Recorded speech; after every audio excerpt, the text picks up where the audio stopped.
عليكم ورحمة الله وبركاته.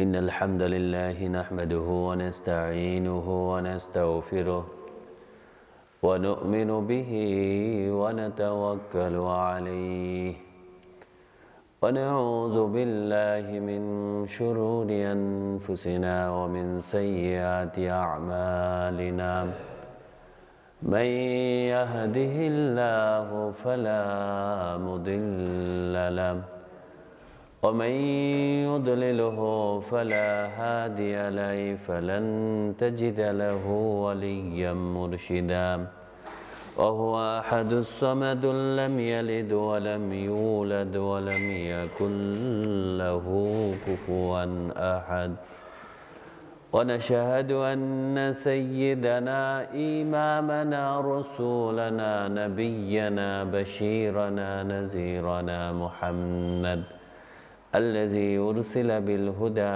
ودين الحق ليظهره على الدين كله وكفى بالله شهيدا وعلى آله وأصحابه ومن تبعه بتابعه إلى يوم الدين فقد قال الله تعالى أعوذ بالله من الشيطان الرجيم بسم الله الرحمن الرحيم ألم تر إلى الذين نافقوا يقولون لإخوانهم الذين كفروا من أهل الكتاب الذين كفروا من أهل الكتاب لئن أخرجتم لنخرجن معكم ولا نطيع فيكم أحدا أبدا وإن قتلتم لننصرنكم والله يشهد إنهم لكاذبون لئن أخرجوا لا يخرجون معهم ولئن قتلتم لا ينصرونهم ولئن نصروهم ليولن الأدبار ثم لا ينصرون صدق الله العلي العظيم। সকল প্রশংসার মালিক কে? আল্লাহ। সেই মহান রব, সেই মহান রবের প্রশংসা করি যিনি আমাদের মালিক, হায়াতের মালিক, মৃত্যুর মালিক, রিজিকের বন্দোবস্তকারী, আসমান জমিনের সার্বভৌমত্বের অধিকারী, যিনি সকল কর্মের বিধায়ক, সকল বিষয়ের পরিচালক। সেই মহান রবের প্রশংসা করি যিনি তার দেওয়া হেদায়েতের বাণী আল কোরআনের 59 নম্বর সূরাতুল হাশর এর 11 নম্বর আয়াত থেকে আজকের এই দার্সে আমাদেরকে বসার তৌফিক দান করেছেন। সেজন্য রব্বুল আলামিনের প্রশংসা করে অন্তরের অন্তঃস্থল থেকে কালিমাতুশ শুকরিয়া আদায় করে বলুন আলহামদুলিল্লাহ। দরুদ ও সালাম বিশ্ব নবী, মানবতার আলোর দিশারি, রাহমাতাল লিল আলামিন, খাতামুল আম্বিয়া, যার পরবর্তীতে আর কোন নবীর আগমন নেই, সে নবীর উপর দরুদ ও সালাম পড়ে বলেন সাল্লাল্লাহু আলা নবিয়্যিল উম্মি ওয়া আলিহি ওয়া সাল্লাম। আজকের এই দর্শে আল্লাহ রাব্বুল আলামিন সূরাতুল হাশরের 11 নম্বর আয়াতে বলেন, আলাম তারা, রাসূল আপনি কি দেখতে পেয়েছেন, আপনি কি দেখেন নাই, ইলাল্লাযিনা, ওই লোকদেরকে, আলাম তারা ইলাল্লাযিনা, আপনি কি ওইসব লোকদেরকে দেখেন নাই, নাফাকু, যারা মুনাফিক, যাদের অন্তরে নেফাকি রয়েছে, যারা সব সময় দ্বিমুখী আচরণ করে, ছগলখড়ি করে, এখানে এক কথা বলে অন্যখানে অন্য কথা বলে, যারা ইতর এখানে কথা বলে একরকম কিন্তু কাজের মধ্যে কোনো মিল নেই। আমরা নিজেরাও কিন্তু এখন অনেকটাই এরকম, মুখে বলি কিন্তু কাজে তার বাস্তবতার কোনো মিল থাকে না। আল্লাহ রাব্বুল আলামিন বলেন, ওইসব লোকদেরকে আপনি দেখতে পেয়েছেন? তবে এখানে বিশেষ করে মদিনার মুনাফিকদের কথা বলা হয়েছে। ইয়াকুলুনা লিইখওয়ানিহিম, তারা গিয়ে তাদের ওই সঙ্গীদেরকে, তাদের ওই ভাইদেরকে, তাদের ওই পান্ডাদেরকে, তাদের ওই দলের ওদেরকে গিয়ে বলে, আল্লাযীনা কাফারু মিন আহলিল কিতাব, ওই লোকেরা যাদেরকে আমি এর আগে কিতাব দিয়েছিলাম, আহলি কিতাব যারা ছিল, এই আহলি কিতাবদের মধ্যে হতে যারা কুফরি করেছে, সত্যকে অস্বীকার করেছে, সত্যকে জেনেও মানে নাই, যারা নবীকে জেনেছে, নবী সত্য, সব প্রমাণ তাদের কাছে হাতে আছে, কিন্তু তারা মানে না, ওইসব কাফেরদের কাছে এই মুনাফিকরা গিয়ে বলে, আপনি কি ওইসব লোকদেরকে বলতে দেখেন নাই, শুনেন নাই? ওইসব মুনাফিকদের কথা কি আপনি জানেন না? যে মুনাফিকরা ওই কাফেরদের কাছে, আহলি কিতাবদের মধ্যে হতে ওই কাফেরদের কাছে গিয়ে বলে, মিন আহলিল কিতাব লা ইন উখরিজতুম লা নুখরিজান্না মাআকুম। ও বনু নাজির, বনু নাজিরদেরকে যে ইতিপূর্বে একটা ঘটনা হয়েছে যে বনু নাজিরকে মদিনা থেকে নির্বাসনে পাঠানো হবে, কারণ তারা মদিনার শান্তি চুক্তি ভঙ্গ করেছে, যারা রাসূলুল্লাহ সাল্লাল্লাহু আলাইহি সাল্লামকে নাউজুবিল্লাহ হত্যা করার জন্য ষড়যন্ত্র করেছে। এই কারণে তাদেরকে বনি নাজিরকে যখন মদিনা থেকে বহিষ্কৃত ঘোষণা করা হলো, এরা গিয়ে, এই মুনাফিকরা গিয়ে বনু নাজিরদেরকে বলে যে লা ইন উখরিজতুম লা নুখরিজান্না মাআকুম, যদি তোমাদেরকে মদিনা থেকে বের করে দেয়, আমরাও তোমাদের সাথে সাথে বের হয়ে যাব। সাহস দিচ্ছে, অর্থাৎ উস্কানি দিচ্ছে, যাতে নবীর বিরুদ্ধে আরো বেশি ষড়যন্ত্র করে। শুধু তাই নয়, ওয়াইন কুতিলতুম, আবার বলতেছে ওয়ালা নুতিউ ফীকুম আহাদান আবাদাম, আমরা এই সময় কারো কথা কোনো শুনবো না, তোমাদের সাথে সত্যি সত্যি বের হয়ে যাব। ওয়াইন কুতিলতুম লানানসুরান্নাকুম, যদি তোমাদের উপর আক্রমণ করা হয় তাহলে আমরা তোমাদেরকে সৈন্য সামন্ত দিয়ে আমরা তোমাকে সাহায্য করব, আমরা তোমাদেরকে সাহায্য করব। এই মুনাফিকরা গিয়ে ওই আহলে কিতাবদের, ওই কাফেরদেরকে, যারা নবীর বিরুদ্ধে ষড়যন্ত্র করেছে, যারা মদিনার শান্তি চুক্তি ভঙ্গ করেছে, বনু নাজিরদের কাছে এই সব কথা বলে। আল্লাহু ইয়াশহাদু ইন্নাহুম লাকাযিবুন, আল্লাহ বলতেছেন মুনাফিকদের যে চরিত্র এটা তো সবাই জানে, আর আল্লাহ সাক্ষ্য দিয়ে বলতেছেন এরা অবশ্যই মিথ্যা কথা বলতেছে। এরা বনু নাজিরকে আশ্বাস দিচ্ছে, কিন্তু গর্তের মধ্যে নিক্ষেপ করে ওরা চলে যাবে। এরা মিথ্যাবাদী।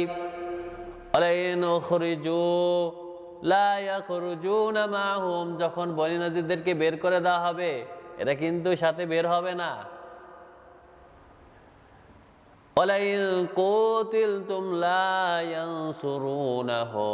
যখন যদি বনু নাজিরের উপর আক্রমণও করা হয়, এরা কিন্তু, এই মুনাফিকরা কিন্তু বনু নাজিরকে তখন সাহায্য করবে না। যদি তারা সাহায্যের জন্য এগিয়েও যায়, মুখ দেখানোর জন্য অথবা নিজের মুখ বাঁচানোর জন্য যদি তারা সাহায্যের জন্য এগিয়েও যায়, লাইওয়াল্লুন্নাল আদবার, রাসূল আপনি দেখতে পাবেন কয়েক মিনিটের মধ্যেই, কিছুক্ষণের মধ্যেই এরা আসতেই পলায়ে যাবে, পৃষ্ঠ প্রদর্শন করবে। কারণ মুনাফিকদের যেই অন্তর থাকা দরকার, তাদের যে পার্সোনালিটি, ব্যক্তিত্ব থাকা দরকার, তার কোনোটাই তাদের মধ্যে থাকে না, যার কারণে তারা মুখে বলে একটা, কাজে পরিণত করে অন্যটা, আর সব সময় মৃত্যুর ভয়ে তারা পলাতে থাকে। তারা যদিও বনু নাজিরকে সাহায্যের জন্য এগিয়েও যায়, দেখবেন কিছুক্ষণের মধ্যে তারা পলায় যাবে। অর্থাৎ যখন মুনাফিকরা বনু নাজিরকে সাহস দিচ্ছিল, বনু গাতফান তোমাদেরকে সাহায্য করবে, বনু কুরাইজা তোমাদেরকে সাহায্য করবে, আমরা তোমাদেরকে 2000 সৈন্য দিয়ে সাহায্য করব, তখন মুসলমানদের মধ্যে একটা আশঙ্কা দেখা দিচ্ছে, যদি তারা সত্যি সাহায্য পেয়ে যায় তাহলে তো তারা আমাদের বিরুদ্ধাচরণ করে যুদ্ধ লিপ্ত হবে, তাহলে কি হবে? আল্লাহ বলতেছেন না, এরকম কিছু হবে না, কারণ আমি তো জানি এরা মিথ্যাবাদী, এরা কিন্তু ওই সময় সাহায্য করবে না, এরা ওই সময় কথা বলবো না, যখন ওদেরকে বের করে দিবে এরা কিন্তু তাদের সাথে বের হবে না। সুম্মা লা ইউনসারুন, অতঃপর বনু নাজির কিন্তু কোনোভাবে সাহায্যপ্রাপ্ত হবে না, কেউ তাদেরকে সাহায্য করবে না, কারণ হচ্ছে তাদেরকে আল্লাহ রাব্বুল আলামিন এখান থেকে নির্বাসনে পাঠাচ্ছে, কেউ তাদের সাহায্য করার ক্ষমতা থাকে না। লা আনতুম আশাদ্দু রুহবাতান ফি সুদুরিহিম মিনাল্লাহ, মূলত কেন তারা সাহায্য করবে না? এবার আল্লাহ বলতেছেন লা আনতুম আশাদ্দু রুহবাতান ফি সুদুরিহিম, ও মুমিনেরা, ও মুসলমানেরা, কারণ হচ্ছে মুনাফিকরা তোমাদেরকে সবচেয়ে বেশি ভয় পায়, কারণ তোমাদের কথা এক কাজ এক। তোমরা বলেছো এটা আল্লাহর রাস্তা, আল্লাহর রাস্তায় বের হব, তখন মুনাফিকরা ভয় কাঁপতে থাকে যে না না, এর আর ঠেকান যাবে না, কারণ সে তো মুখে যেটা বলে এটাই কাজে পরিণত করে। তোমরা বলেছো আল্লাহর দ্বীন কায়েম করবে, তখন বলে যে না না, এদেরকে ঠেকাতে পারবো না, কারণ এরা যেটা বলে এটাই কাজ করে পরিণত করে। এই কারণে লা আনতুম আশাদ্দু রুহবাতান ফি সুদুরিহিম, তাদের অন্তরে তোমাদের ভয় অনেক বেশি থাকে, মিনাল্লাহ, এমনকি আল্লাহর থেকেও বেশি ভয় পায় তোমাদেরকে।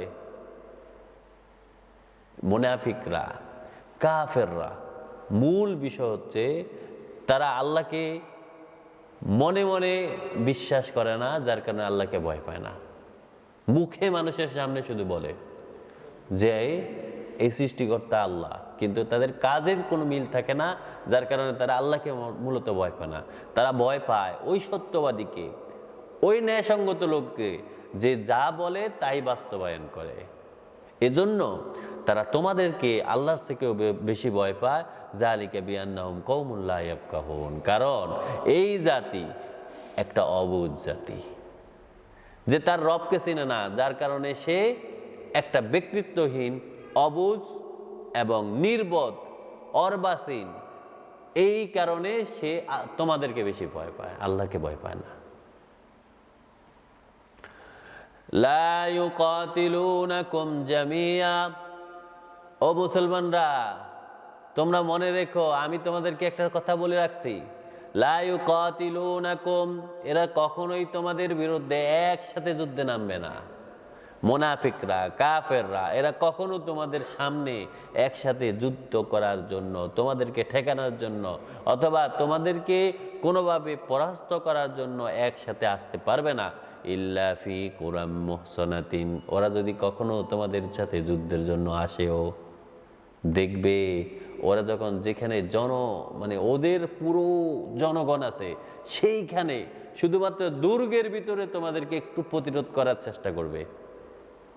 আল্লাহ এখানে একটা আওয়াজ দিয়েছেন, তোমরা যখন বনু নাজিরে যাবে দেখবে যে পুরো রাস্তাটাই খালি, পুরো ফিল্ড তোমাদের জন্য, শুধুমাত্র তোমরা যখন দুর্গেতে প্রবেশ করবে তখন একটু সতর্ক থেকো, কারণ ওই সময় তারা সামান্যতম হইলেও 2-4 জন হইলেও তোমাদের সামনে আসতে পারে।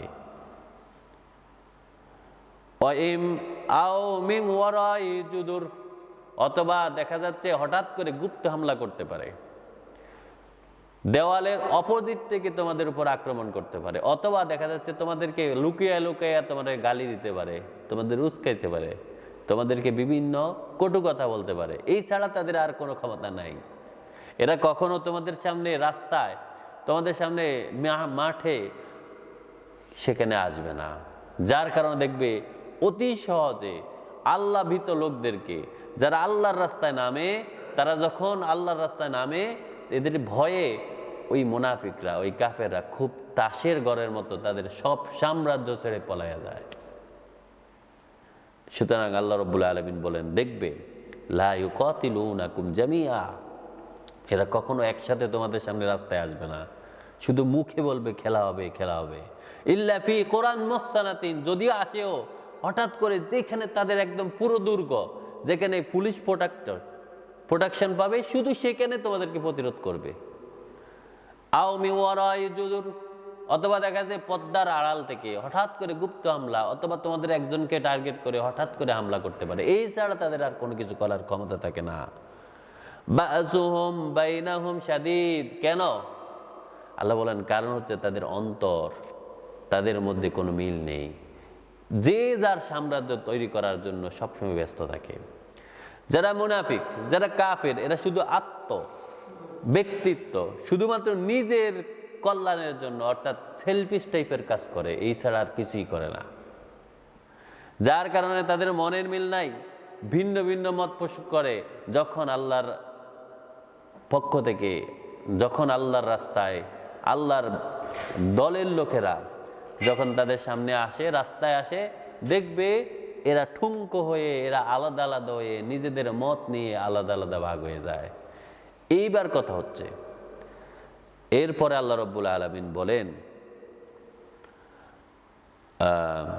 তাহসাবুহুম জামিয়া, তোমাদের মনে হইতে পারে যে তারা সবাই একসাথে তোমাদের কাছে আসবে, একসাথে তোমাদেরকে ঠেকানোর চেষ্টা করবে। তাহসাবুহুম জামিয়া, তোমাদের মনে হতে পারে যে তারা মনে হয় এখনো এক আছে, তারা মনে হয় এখনো পুরো শক্তি সামর্থ্য তাদের আছে। কুলুবুহুম শাত্তা, কিন্তু আমি আল্লাহ বলতেছি তাদের অন্তরগুলো আসলে ভিন্ন ভিন্ন হয়ে গেছে। তারা দলে দলে ভাগ হয়ে গেছে, তারা ভিন্ন ভিন্ন মত পোষণ করছে, ভিন্ন ভিন্ন কবিলাতে পরিণত হচ্ছে, ভিন্ন ভিন্ন মানহাজে পরিণত হচ্ছে, ভিন্ন ভিন্ন মাযহাবে পরিণত হচ্ছে। আমরা মুসলমানরা মায়ের খাওয়ার এটা একটা কারণ নয়? সবাই মুখে মুখে বলে যে আমরা মুসলমান, আমাদের কোরআন এক, আমাদের রব এক, আমাদের নবী এক, আমাদের আদর্শ এক, কিন্তু রাস্তায় দেখেন, মসজিদে এসে দেখেন, একজনে একদিকে গেছে, অন্যজনে অন্যদিকে গেছে।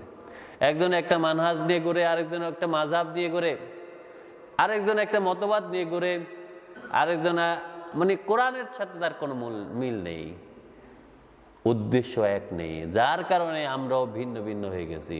আল্লাহ বলতেছেন, ও রসুল, আপনি দেখবেন ওই যে মদিনার ইয়াহুদিরা মনে হচ্ছে এক সুদীর্ঘ দুর্গের ভিতরে তারা এক আছে, আসলে কিন্তু তারা এক নেই। যখন ভাগাভাগি হয়ে গেছে, আলাদা হয়ে গেছে, মতের ভিন্নতা রয়েছে, তাদের দূরের থেকে মনে হচ্ছে এক। যেমন আমাদের পুরো বিশ্বে আমাদের সবাইকে মনে হচ্ছে আমরা সবাই মুসলিম, এক জাতি, কিন্তু আসলে মিল নেই। আর যার কারণে আমরা সব জায়গায় মাইর খাচ্ছি। আল্লাহ বলতেছেন, এই মুনাফিকরা, এই কাফেররাও আজকে পরাস্ত হবে, পরাজিত হবে, তারা আজকে লাঞ্ছিত হবে, কারণ তারা এরকম ভিন্ন ভিন্ন মতে আলাদা হয়ে গেছে। যালিকা বিআন্নাহুম কওমুন লা ইয়াকিলুন, কারণ এই জাতি, তাদের কোনো আকল নেই।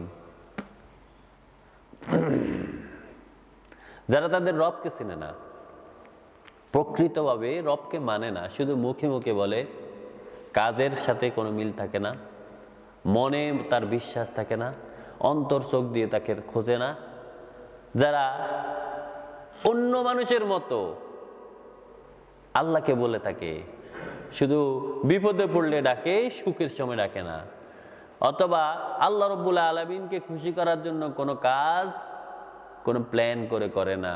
আল্লাহ বলেন যে এই বেয়াক্কল জাতি, এই আকলহীন জাতি, এই কারণেই তারা আজকে লাঞ্ছিত হচ্ছে। যালিকা বিআন্নাহুম কওমুন লা ইয়াকিলুন, এরা লাঞ্ছিত হওয়ার মূল কারণ হচ্ছে তারা হচ্ছে এই জাতি, কোনো জ্ঞান নেই, আসলেই কোনো আকল নেই, যার কারণে তারা ব্যাককল হিসেবে পরিণত।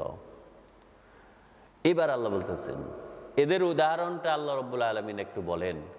কামাসালিল্লাযীনা ফী কুলুবিহিম করিবান কামাসালিল্লাযীনা ফী মিন ক্বাবলিহিম করিবান যাকু ওয়াবালা আমরিহিম। নবী, আপনি তাদেরকে দেখতে পাবেন, এদের উদাহরণ হচ্ছে ওই জাতির মতো, আল্লাযীনা মিন ক্বাবলিহিম করিবান, যাদের এই কয়েকদিন আগে মাত্র, যাকু ওয়াবালা আমরিহিম, যাদেরকে নির্বাসনে পাঠানো হয়েছে, যার কারণে তারা লাঞ্ছিত হয়েছে, শাস্তি পেয়েছে এবং তাদের কুকর্মের কারণে তাদের বঞ্চিত হয়েছে। বনু নাজিরের আগে বনু কাইনুকাকে, মদিনার যে 3টি ইহুদি গোত্র ছিল, বনু কাইনুকা, বনু নাজির, বনু কুরাইজা। বনু কাইনুকাকে কয়েকদিন আগে মাত্র তাদের সামনে মদিনা চুক্তি ভঙ্গ করার কারণে, মদিনার শান্তি নষ্ট করার কারণে, মদিনার শান্তি বিনষ্ট করার কারণে তাদেরকে যখন বহিষ্কার করা হলো, মদিনা থেকে বের করে দেওয়া হয়েছে, এই যে তাদের সামনে কয়েকদিন আগে ঘটনা ঘটছে, কিন্তু এরা এগুলো দেখে শিক্ষা নেয় নাই। ওদের মতো এদেরকেও নির্বাসনে পাঠানো হবে। বনু কাইনুকা হচ্ছে বনু কাইনুকা হচ্ছে একটা স্বর্ণকার জাতি ছিল ইয়াহুদিদের। কোন একজন মুসলিম নারী তার একটা স্বর্ণর অলংকার তৈরি করার জন্য সেখানে গেছিল। ওই দুষ্ট স্বর্ণকার তাকে স্বর্ণ দেখাতে দেখাতে আস্তে আস্তে তার কাপড়ের একটা খোট তার একটা খুঁটির সাথে বেঁধে রাখছে। ওই নারী তো বলতে পারবে না, মুসলিম নারী বলতে পারবে না। তা আগেরকার মানুষের তো আমাদের মতো সিলাই করা এরকম সুন্দর জামা ছিল না যে এক সাইড ছিঁড়ে গেলেও চলবে, অন্য সাইড ঠিক আছে। আগেরকার মানুষ তো চাদর সিস্টেম পরতো, অর্থাৎ আমরা যেটা কাপড়ের মতো করে। তো এই দুষ্ট কাপড়ের একদম ভিতরের খোটটা, যেটা একদম ভিতর থেকে আটকে থাকে, এই খোটটার একটা সাইড খুঁটির সাথে আটকে রাখছে। মহিলা যখন কাজ শেষ করে উঠছে, ওটার টান সাথে সাথে পুরো শরীরের জামা সরে গেছে, পুরো উলঙ্গ। এটা দূর থেকে একজন মুসলিম ছেলে দেখছে, দেখে সহ্য করতে পারে না, আমার এক মুসলিম নারীকে এভাবে অপদস্থ করা, এটা সহ্য করতে না পেরে সে ঠাস করে অন্য জায়গা থেকে একটা তলোয়ার বের করে এক কোপে এই স্বর্ণকারকে কেটে বলছে। এরপর ইয়াহুদিরা কি করলো, ওই মুসলিম ছেলেকে শহীদ করে দিল। তখন রাসূলুল্লাহ এটার একটা ফয়সালার জন্য তাদেরকে ডাকলেন। তারা এটার উপর তেড়ামি শুরু করলো যে আমাদের একজনকে মারছে, সেজন্য আমরা মারছি। রাসূলুল্লাহ বললেন যে দেখো, এটা তো একটা শান্তি চুক্তি ভঙ্গ করেছো, তোমরা এইভাবে একটা নারীকে অপদস্থ করেছো, এটা কেন? কিন্তু তারা এটার উপর তেড়ামি করার কারণে রাসূলুল্লাহ তাদেরকে 15 দিন অবরোধ করেন। অবরোধ করার পরে অতঃপর তারা আত্মসমর্পণ করে মদিনা থেকে চলে যায়। আল্লাহ বলছেন এদের উদাহরণ ঠিক সেরকম, এই বনী নজিরকেও ঠিক সেরকম বের করে দেওয়া হবে। কামাসালিল্লাযীনা মিন ক্বাবলিহিম করিবান, এই যে কয়েকদিন আগে তাদের আরেকটা কবিলাকে, আরেকটা জাতিকে যেভাবে এখান থেকে লাঞ্ছিত করে অপদস্থ করে মদিনা থেকে তাদেরকে বের করে দেওয়া হয়েছে, যাকু, এরা সেই স্বাদ গ্রহণ করেছে। ওয়াবালে আমরিহিম, তাদের কুকর্মের কারণে তাদের লাঞ্ছিত হয়েছে, মদিনা থেকে বের হয়েছে। ওয়ালাহুম আযাবুন আলীম, আর আল্লাহ তাদেরকে এই দুনিয়ার লাঞ্ছনাই নয়, দুনিয়ায় তাদেরকে নির্বাসনে পাঠাইছেন এটাই শেষ করে দিবেন না, বরং জাহান্নামের কঠিন বেদনাদায়ক তাদের জন্য নির্ধারণ করে রেখেছেন। নাউযুবিল্লাহ। এরপর আল্লাহ রাব্বুল আলামিন বলেন, একটা উদাহরণটা হচ্ছে এরকম, একজন মুনাফিক কিভাবে একজন মুসলিমকে, অথবা কিভাবে একটা সমাজে লাঞ্ছনা তৈরি করে, কিভাবে মানুষদেরকে কুবুদ্ধি দেয়। আল্লাহ বলছেন কামাসালিশ শয়তান, ওই শয়তানের মতো ইবলিস যেভাবে মানুষকে ধোঁকা দেয়। কিরকম ধোঁকা দেয় ইবলিস?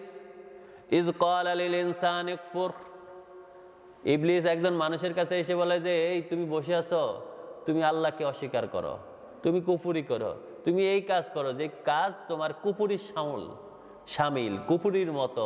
এই কাজের মধ্যে একজন মানুষকে ধীরে ধীরে ধীরে ধীরে আস্তে আস্তে আস্তে আস্তে এটার দিকে নিয়ে যায়।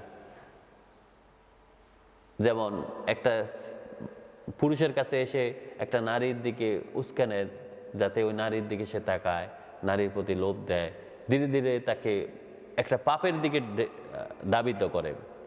ফালাম্মা কাফার, কিন্তু ওই মানুষ যখন অবুঝ হয়ে কুফরিটা করে ফেলে, একটা অপরাধ করে ফেলে, শয়তান এসে একজন মানুষকে অপরাধের দিকে আস্তে আস্তে ডাকে, কিন্তু যখন ওই মানুষটা অপরাধ করে ফেলে, ক্বালা ইন্নী বারীউম মিনক, শয়তান বলে এই আমি কিন্তু আর তোমার সাথে নাই, আমি তোমার থেকে মুক্ত। ইন্নী বারীউম মিনকা ইন্নী আখাফুল্লাহ রাব্বুল আলামিন, কারণ আমি জানি আল্লাহ কত শক্তিশালী, আল্লাহর কত ক্ষমতা, তিনি যে রব্বুল আলামিন, তিনি সব পুরো বিশ্বের মালিক, আমি কিন্তু এটা জানি। আমি কিন্তু, তুমি যে কুফরি করেছো, তুমি শয়তানি করেছো, তুমি যে অপরাধ করেছো, আমি আর তোমার সাথে নাই, আমি আলাদা হয়ে গেছি। আল্লাহ বলেছেন একজন মুনাফিক ঠিক একজনকে এসে এইভাবে বিভিন্নভাবে কুপরামর্শ দিয়ে অপরাধের দিকে ধাবিত করে, অপরাধে নামাইয়া দেয়, নামাইয়া সে আস্তে দূরে যাইয়া বসে থাকে, বলে যে আমি তোর লাগে নাই, অপরাধের সময় আমি ছিলাম না, এর আগে আমি কত ঘুরছি তার সাথে। কিন্তু ওই ঘোরার সময় যে তারা অপরাধের দিকে ধাবিত করছে, এই শয়তান ঠিক এরকম। শয়তান যেভাবে একজন মানুষকে কুফুরের দিকে ধাবিত করে, মুনাফিকও ঠিক এইভাবে আল্লাহর বিরুদ্ধাচরণের দিকে মানুষ দিকে ধাবিত করে। যেসব নেতা আমাদেরকে আল্লাহর রাস্তা থেকে বাধা প্রদান করে, ঠিক এরাও ঠিক ওই রকমই। যখন আপনি আল্লাহর বিরুদ্ধাচরণ করে ফেলবেন, তখন সে বলবে যে না, ও এখন আর আমার কর্মী না, ও এখন আর আমার দলের লোক না। কিন্তু এর আগে তাকে আপনাকে বিভিন্নভাবে উস্কাইবে, বিভিন্নভাবে কুপরামর্শ দিবে, বিভিন্নভাবে আপনাকে উত্ত্যক্ত করবে, আপনাকে আপনার রাগ উঠাইয়া দেবে। এইরকম একটা ঘটনা ঘটছে। হযরতে ইমরান বিন হুসাইন রাদিয়াল্লাহু তাআলা আনহু খুব ঠান্ডা প্রকৃতির মানুষ ছিল, কিন্তু খুব সম্ভ্রান্ত, ধনী এবং ব্যবসায়ী এবং জ্ঞানী, পড়ালেখা জানতো, লিখতে পড়তে জানতো। ইমরান বিন হুসাইনকে আবু জাহেল কাছে গিয়ে বলতেছে, ইমরান বিন হুসাইন তুমি কেমন আছো? হ্যাঁ অনেক ভালো আছি আলহামদুলিল্লাহ। তখন তো সে আলহামদুলিল্লাহ বলতো না, সে বলতেছে অনেক ভালো আছি। তো আচ্ছা তুমি কোন খোদার জানি ইবাদত করো? তখন সে বলতেছে আমি লাতের ইবাদত করি, উজ্জার ইবাদত করি। তো বলছে তুমি এগুলোর ইবাদত করো? তুমি তো অনেক ভালো মানুষ, তুমি জানো না আমাদের পূর্বপুরুষরা এইভাবে লাত উজ্জার এগুলোর পূজা করতো, আমাদের পূর্বপুরুষের মতো তুমি পূর্বপুরুষের ধর্মে আসো, তুমি আসলে সত্য ধর্মের উপর এখনো আসো। ইমরান বিন হুসাইনরে তো তেলানোর কারণে সে অনেক ফুলে উঠছে। আচ্ছা ইমরান তুমি বলো তো, এই যে তুমি লাতের ইবাদত করো, মোহাম্মদ লাতকে গালি দেয়, তুমি এটা কিভাবে সহ্য করো? এখন তো তার মাথা গরম হয়ে গেছে, কি আমি যার ইবাদত করি মোহাম্মদ তার গালি দেয়, আমি এটা সহ্য করতে পারি না। বলে তার মোহাম্মদ জিগাও। ইমরান বিন হুসাইন মানে রাগের মাথায় তলোয়ার নিয়ে একদম, যে মোহাম্মদ যদি এখন উপযুক্ত কারণ না দেখাতে পারে, আমি আজকে মোহাম্মদের সাথে যুদ্ধ করবো, নাউজুবিল্লাহ। যখন রসুল্লাহর দরবারে আসছেন, রসুল্লাহ তো আল্লাহ রব্বুল আলমিন হয়তো তারা আগেই জানাই দিয়েছেন। রসুল্লাহ ইমরান বিন হুসাইনকে দেখে একটু মুচকি হাসলেন। ইমরান বিন হুসাইন এসে, মোহাম্মদ তুমি নাকি আমার লাতকে উজ্জাকে গালি দিয়েছো, তোমার এত বড় সাহস, তুমি কি করো, কেন করো তুমি এগুলো? রসুল্লাহ জিজ্ঞেস করলেন, ইমরান একটু বসো। বলো না বসবো না, আগে বলো, উত্তর দাও। তখন রসুল্লাহ বললেন, আচ্ছা ইমরান তুমি কয় খোদার পূজা করো? তখন সে ধরে ধরে বললো যে আমি 5টার ইবাদত করি, 5টারে আমার কাছে সবচেয়ে ভালো লাগে, এই 5টারই আমি মানি। ইমরান তুমি এদেরকে কি সব সময় মানো? তুমি যদি বিপদে পড়ো তাহলে কি এদেরকে ডাকো? কোনটারে ডাকো? তো বিপদে পড়লে একটারও ডাকি না। কারে ডাকো? কয় বিপদে পড়লে শুধু আমি ওই যে রব্বুল কাবা আছে, কাবার মালিক যিনি, শুধু তারে ডাকি, আর এই 5টারে তখন ডাকি না। রাসূল বললেন, বিপদে পড়লে তুমি শুধু এদেরকে বাদ দিয়ে শুধু রব্বুল কাবারে ডাকো, তাহলে সুখের সময় এদেরকে কেন ডাকো? ইমরান বিন হুসাইনের তখন মাথা খুলে গেছে, তাই তো আমি তো এরকম চিন্তা করি নাই, আমার বিপদের সময় এই 5 জনের কেউ আমার উপকার করে না, তাহলে আমি বিপদের সময় তাদেরকে ডাকি না, কারণ আমি ডাকলেও তারা কাজে আসে না, আমি জানি এরা আমার কোনো কাজে আসবে না, তখন আমার কাজে আসে শুধু রব্বুল কাবা, তাহলে আমি সুখের সময় কেন এদেরকে ডাকবো? তখন ইমরান বিন হুসাইন বলছে যে মোহাম্মদ তুমি আজকে আমার চোখ খুলে দিয়েছো, আমি আর বিপদে এদেরকে রাখবো না। তখন মুহাম্মদ সাল্লাল্লাহু আলাইহি ওয়াসাল্লাম বললেন, সত্যি আমিও তো সেটাই বলি, আমিও তো রব্বুল কাবার ইবাদত করি, আমিও তো রব্বুল কাবার দিকে তোমারে ডাকি, আমিও তো জানি রব্বুল কাবাই তোমার এই বিপদ থেকে বাঁচাতে পারে, তোমার সুখ দিতে পারে, তোমার সব সময় সঙ্গী তিনি হন। ইমরান বিন হুসাইন বললেন, ঠিক বলছো, আমি আসলে এতদিন বলেছিলাম, তবে আমি এখন বুঝতে পারছি রব্বুল কাবাই হচ্ছে আমার মালিক, আর তুমি হচ্ছে সেই রব্বুল কাবার প্রতিনিধি মুহাম্মদ সাল্লাল্লাহু আলাইহি ওয়াসাল্লাম। আল্লাহু আকবার, আল্লাহু আকবার। ঠিক, একজন শয়তান এভাবে একজন মানুষকে কুফরের দিকে ধাবিত করে। প্রথম উত্ত্যক্ত করে কুফরের দিকে ধাবিত করে যখন একটা লোক অপরাধ করে ফেলে, তখন শয়তান বলে যে আমি আর তোমার সাথে নাই, তুমি আর আমার দলের কর্মী না, আমি তোমার নেতা না, আমি আর তোমার সাথে কোনো সম্পর্ক রাখি না, আমি আল্লাহকে ভয় পাই। ফাকানা আকিবাতুহুমা আন্নাহুমা ফিন্নার খালিদিনা ফিহা। আল্লাহ বলেন ওই শয়তান আর ওই শয়তানের অনুসারী, যেই শয়তান তাদের কুফরিতে পরামর্শ দিয়েছে, কুপরামর্শ দিয়েছে, কুপ্রভাবিত করেছে, ওই শয়তান আর যেই লোক কুপ্রভাবিত হয়েছে, এই দুইজনেই জাহান্নামী। নাউজুবিল্লাহ, নাউজুবিল্লাহ।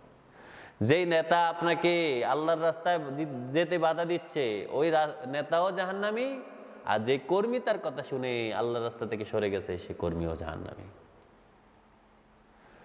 আল্লাহ বলেন এমনই ভাবে যে মুনাফিক ওই আহলি কিতাবকে গিয়ে নবীর বিরুদ্ধে উত্ত্যক্ত করেছে, সেই মুনাফিকও জাহান্নামী। যে আহলি কিতাব তার কথা শুনে নবীর বিরুদ্ধাচরণ করেছে, মদিনার শান্তি চুক্তি ভঙ্গ করেছে, এই দুইজনেই জাহান্নামী। ফাকানা আকিবাতুহুমা আন্নাহুমা ফিন্নার, এই দুইজনের শাস্তি হচ্ছে জাহান্নাম। এই দুইজনই জাহান্নামী হবে। খালিদিনা ফিহা, ওই জাহান্নামে তারা স্থায়ী হয়ে যাবে। এই জাহান্নামী হবে তাদের ঘর বাড়ি, আগুনে হবে তাদের থাকার জায়গা।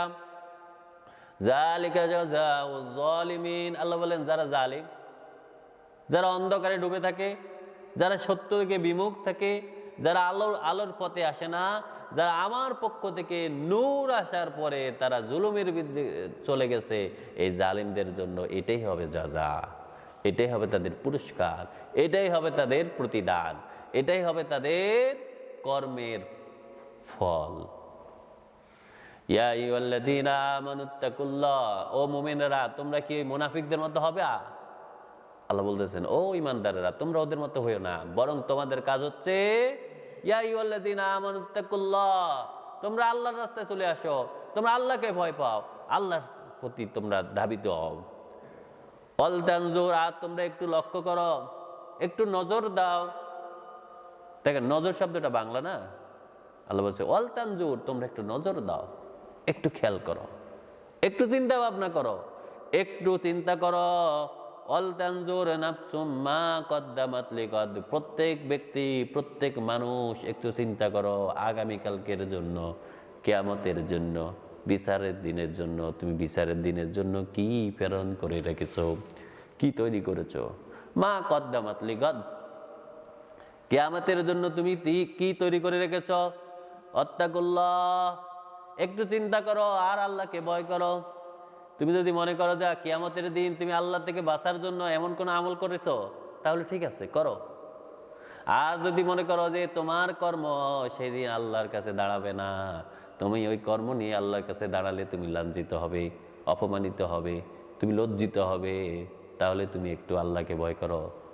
ইত্তাকুল্লাহ, আল্লাহকে ভয় করো। ইন্নাল্লাহা খাবীরুম বিমা তা'মালুন, কারণ আল্লাহ তোমার সব আমল সম্পর্কে জানেন।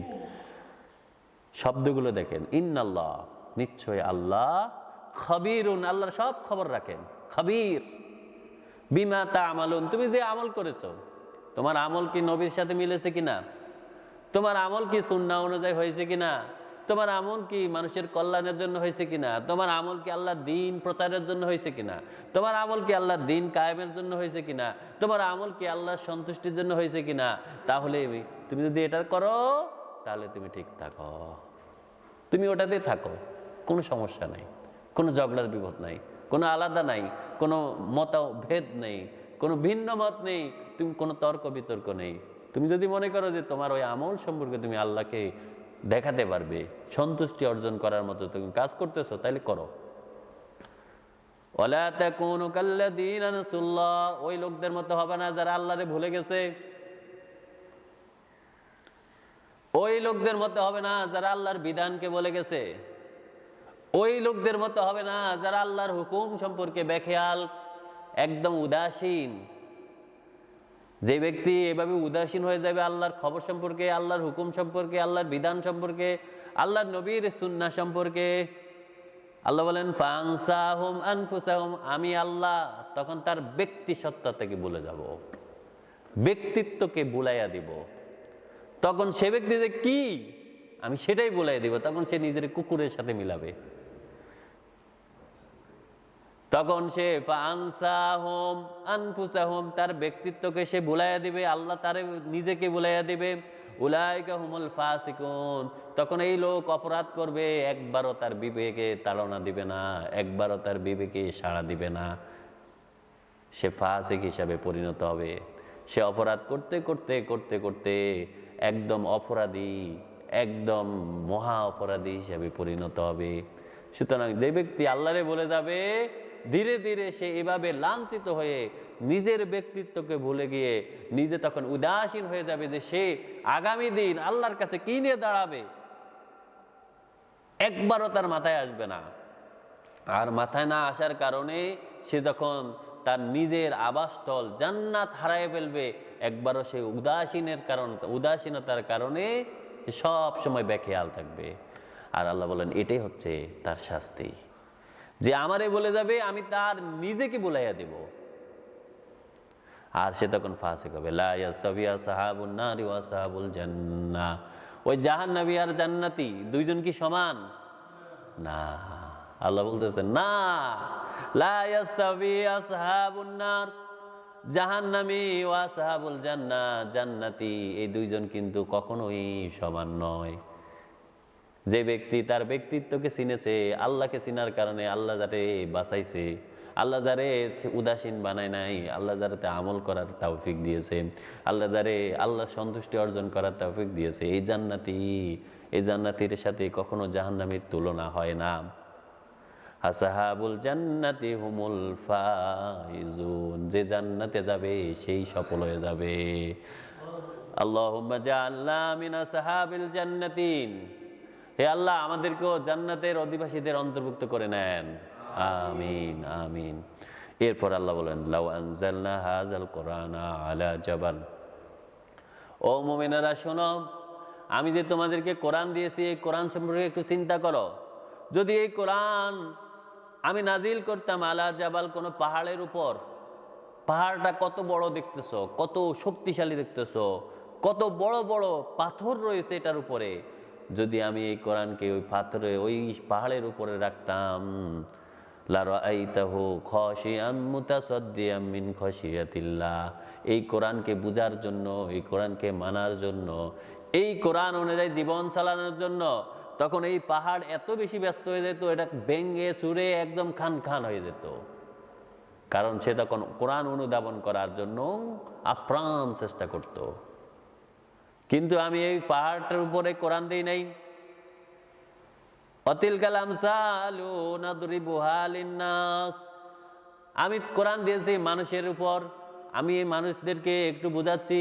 এত বিশাল পাহাড় যদি আল্লাহর ভয়ে, আল্লাহর কোরআনের ভয়ে, আল্লাহর কোরআনের হুকুম মানার জন্য আপ্রাণ চেষ্টা করে নিজেকে ক্ষয়া দিতে পারে, খোসায় দিতে পারে, ছিন্ন বিচ্ছিন্ন চূর্ণ বিচূর্ণ করে দিতে পারে, তাহলে মানুষ তোমরা একটু চিন্তা করো, এই কোরআন মানার জন্য তোমাদের কি করা দরকার? এই কোরআনের রাজ তৈরি করার জন্য, রাজ প্রতিষ্ঠা করার জন্য তোমাদের কি দরকার? তোমরা একটি তিলকাল আমসাল, আল্লাহ বলেন এটা আমি উদাহরণ হিসেবে মানুষের সামনে উপস্থাপন করছি। অতিলকাল আমসাল নাদরিবুহা লিন্নাস, আমি মানুষের জন্য একটা উদাহরণ দিলাম, লাআল্লাহুম ইয়াতাফাক্কারুন, যাতে তারা একটু ফিকির করে, একটু তাফাক্কুর করে, একটু চিন্তা করে, এটা নিয়ে ভাবে, এটা নিয়ে বুঝে, এটাকে প্রতিষ্ঠা করার জন্য একটু প্ল্যান করে। এবার আল্লাহ বলতেছেন আমি যে মহান রব্বুল আলামিন তোমাদেরকে কোরআন দিয়েছি, এই বিধান দিয়েছি, এই হুকুমগুলো দিয়েছি, এবার আমার সম্পর্কে একটু শোনো। হু আল্লাহ, আমি হচ্ছি সেই মহান রব, আমি হচ্ছি সেই আল্লাহ, আল্লাযী লা ইলাহা ইল্লাহু, যিনি ছাড়া কোনো মাবুদ হতেই পারে না, কোনো সত্য মাবুদ হতেই পারে না। আলিমুল গায়বি ওয়াশ শাহাদা, আমি আল্লাহ রব্বুল আলামিন সব কিছু গায়বীভাবেই জানি, আমি আগেই জানি, আমি সব কিছু সম্পর্কে জানি। যা কিছু তোমরা অদৃশ্য মনে করতেছো সেটাও আমি জানি, যা কিছু প্রকাশিত সেটাও আমি জানি, যা কিছু দৃশ্য সেটাও আমি জানি, যা কিছু অদৃশ্য সেটাও আমি জানি। সুবহানাল্লাহ। হুয়ার রহমানুর রহিম, আমি আল্লাহ আমি হচ্ছি দয়ালু দয়াবান, আমি হচ্ছি মহান। সুতরাং যে ব্যক্তিরা ইতিপূর্বে ভুল করেছো আমার কাছে আসো, আমি কিন্তু এখনো দয়া করে তোমাদেরকে গ্রহণ করব। হুয়াল্লাহুল্লাযী লা ইলাহা ইল্লাহু, আমি হচ্ছি সেই মহান আল্লাহ যিনি ছাড়া আর কোন সত্য মাবুদ হতে পারে না। আল মালিকুল কুদ্দুসুস সালাম, আমি হচ্ছি সেই আল্লাহ যিনি মালিক, যিনি অধিপতি, যিনি এই সব কিছুর মালিক। আল মালিকুল কুদ্দুসুস সালাম, আমি হচ্ছি মালিক, আমি অধিপতি। আল কুদ্দুস, আমি পবিত্র। আসসালাম, আমি হচ্ছি শান্তিদাতা। আল মুমিন, আমি হচ্ছি নিরাপত্তা দাতা। আল মুহাইমিন, আমি হচ্ছি নিরাপত্তার বিধায়ক। আল আজিজ, আমি হচ্ছি পরাক্রম, আমার আক্রমণ থেকে কেউ বাঁচতে পারবে না। আল জাব্বার, আমি হচ্ছি প্রতাপশালী, কেউ আমারে ঠেকাতে পারবে না। আল মুতাকাব্বির, আমি হচ্ছি মহিমান্বিত, আমি হচ্ছি মহান, আমার সাথে কারো তুলনাই হতে পারে না। সুবহানাল্লাহ, আল্লাহ বলতেছেন সেই মহান রব, আমি হচ্ছে সেই মালিক, আমি হচ্ছে সেই মালিক, আমারই পবিত্রতা। সুবহানাল্লাহ, আমি আল্লাহ পবিত্র। আম্মা ইউশরিকুন, তোমরা যে শিরিক করো, যাদের সাথে আমার সাথে মিলাও, আমার অংশীদার বানাও, আমি এই সব কিছু থেকে পবিত্র, আমার সাথে তুলনায় হয় না। হুয়াল্লাহুল খালিক, আমি হচ্ছি সেই মালিক, আমি হচ্ছি সৃষ্টিকারী, আমি তোমাদেরকে সৃষ্টি করেছি। আল বারে, আমি হচ্ছি উদ্ভাবক, আমার আগে কেউ চিন্তাও করতে পারে নাই, আমি হচ্ছি প্রথম তোমাদেরকে সৃষ্টি করেছি।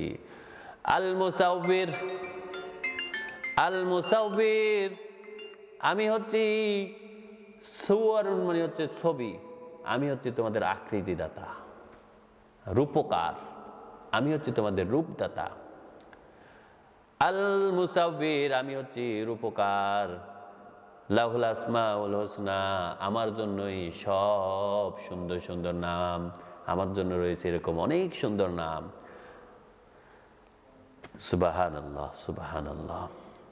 লাহুল আসমাউল হুসনা ইউসাব্বিহু লাহু মা ফিস সামাওয়াতি ওয়াল আরদি, তোমরা আমার নাও চিনতে পারো, কিন্তু আসমান জমিনে যা কিছু আছে সবাই আমার চিনে, সবাই আমার তাসবিতে মশগুল থাকে, সবাই আমার ইবাদতে মশগুল থাকে, সবাই আমারে ডাকতেই থাকে, ডাকতেই থাকে। ওয়াহুয়াল আজিজুল হাকীম, আর আমি হচ্ছি মহান আল্লাহ যিনি আজিজ, আমি হচ্ছি পরাক্রম, আমার আক্রমণ থেকে বাঁচতে পারবে না। তোমরা তাহলে ইচ্ছায় অনিচ্ছায় সবাই কিন্তু আমার কাছে চলে আসো, বাঁচতে হলে আমার কাছে আসো। আল হাকিম, আমি হচ্ছি বিজ্ঞ, আমি সব সূক্ষ্মাতি সূক্ষ্ম জ্ঞান রাখি, আমি সব কিছু জানি, আমার কাছে কোনো কিছু অদৃশ্য নয়। আল্লাহু আকবার, আল্লাহু আকবার, সুবহানাল্লাহ, আলহামদুলিল্লাহ, লা ইলাহা ইল্লাল্লাহ, আল্লাহু আকবার, আশহাদু আল্লা ইলাহা ইল্লাল্লাহ, আস্তাগফিরুকা ওয়া আতুবু ইলাইক। আল্লাহ রাব্বুল আলামিন